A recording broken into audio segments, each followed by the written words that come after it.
Shalom, perkenalkan nama saya Bungaria Febriani Simanjuntak, NIM 1901030021,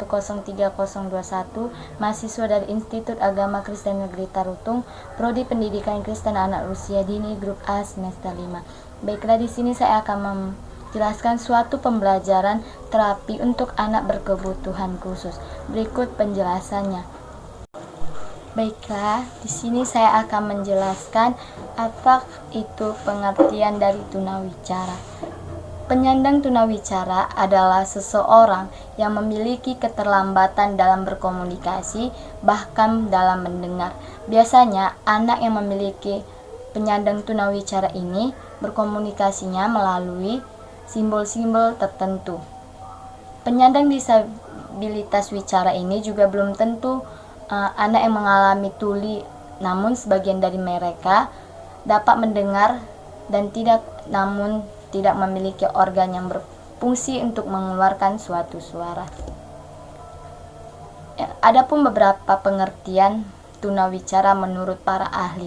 Yang pertama, menurut Patton tahun 1991 mengatakan bahwa tunawicara adalah suatu kondisi ketidakmampuan seseorang untuk mengkomunikasikan gagasannya kepada si pendengar atau orang lain dengan menggunakan organ bicaranya. Hal ini disebabkan karena kerusakan otak, celaa, langit-langit, bibir sumbing, dan sebagainya.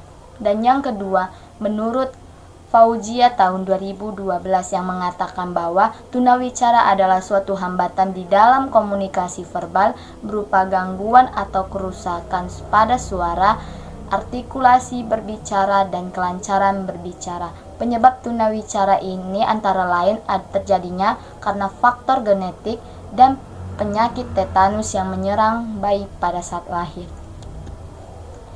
Jadi kesimpulan saya dapat dari definisi-definisi di atas bahwa tunawicara yaitu suatu hambatan pada seseorang anak yang mengalami kebutuhan khusus dalam kesulitan berbicara karena tidak berfungsinya alat-alat bicara pada anak atau keterlambatan perkembangan bahasa anak yang dapat mengakibatkan kerusakan pada sistem saraf anak.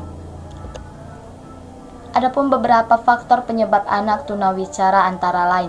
Yang pertama, di mana ada faktor sentral. Faktor sentral ini berhubungannya dengan susunan saraf pusat yang terganggu sehingga anak tersebut mengalami gangguan fungsi. Yang kedua, faktor periferal, di mana faktor ini berhubungannya dengan suatu gangguan sensoris atau fisik dan gangguan pendengaran, penglihatan, motorik yang berhubungan dengan berbicara.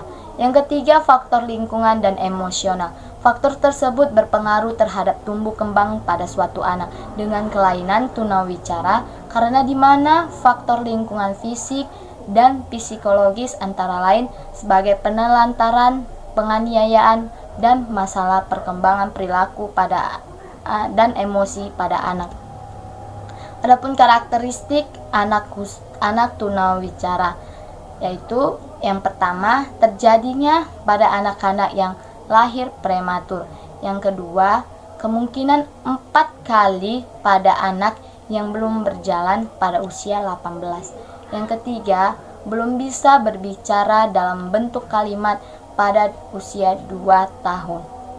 Yang keempat, memiliki gangguan penglihatan.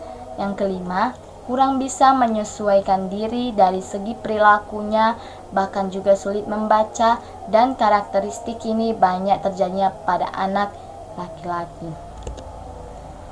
Terapi yang dapat dilakukan pada tunawicara yaitu adanya terapi wicara, di mana terapi wicara ini merupakan suatu terapi yang dapat digunakan untuk mengatasi masalah bicara, khususnya pada anak. Terapi wicara ini juga bertujuan untuk meningkatkan kemampuan bicara dan mengekspresikan suatu bahasa pada anak. Selain bahasa yang bersifat verbal, terapi ini juga bisa melatih bentuk sifat bahasa yang non-verbal. Terapi wicara ini sendiri mengembangkan 2 hal untuk hasil optimal. Dan adapun beberapa kriteria gangguan bicara pada anak-anak yang membutuhkan terapi wicara. Yang pertama, ketidaklancaran membaca, di mana ketidaklancaran membaca ini anak-anak bisa dikatakan tidak bisa lancar membaca, tidak lancar berbicara bila dia mengulangi suku kata atau ucapannya terhenti di huruf-huruf tertentu. Yang kedua, gangguan artikulasi. Di mana gangguan artikulasi ini yaitu anak yang mengalami kesulitan dalam menghasilkan suara atau mengucapkan suku kata tertentu dengan jelas, sehingga orang lain atau si pendengar seringkali tidak mengerti apa yang dikatakan oleh anak. Ketiga, ketidakjelasan suara atau resonansi. Di mana ketidakjelasan suara atau resonansi ini yaitu anak yang mengalami gangguan ini biasanya akan merasa tidak nyaman atau kesakitan saat dia berbicara.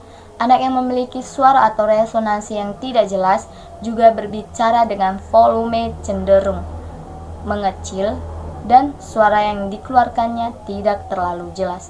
Yang keempat, gangguan kosakata. Di mana gangguan kosakata ini anak sulit menempatkan kata secara bersamaan untuk membentuk suatu kalimat.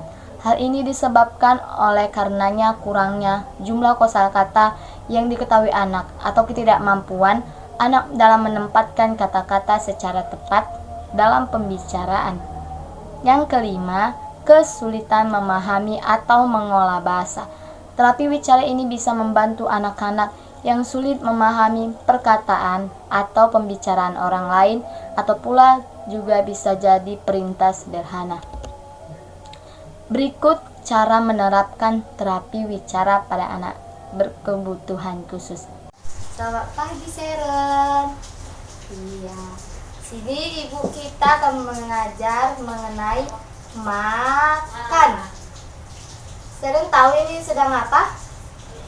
Iya, makan. Ya, makan.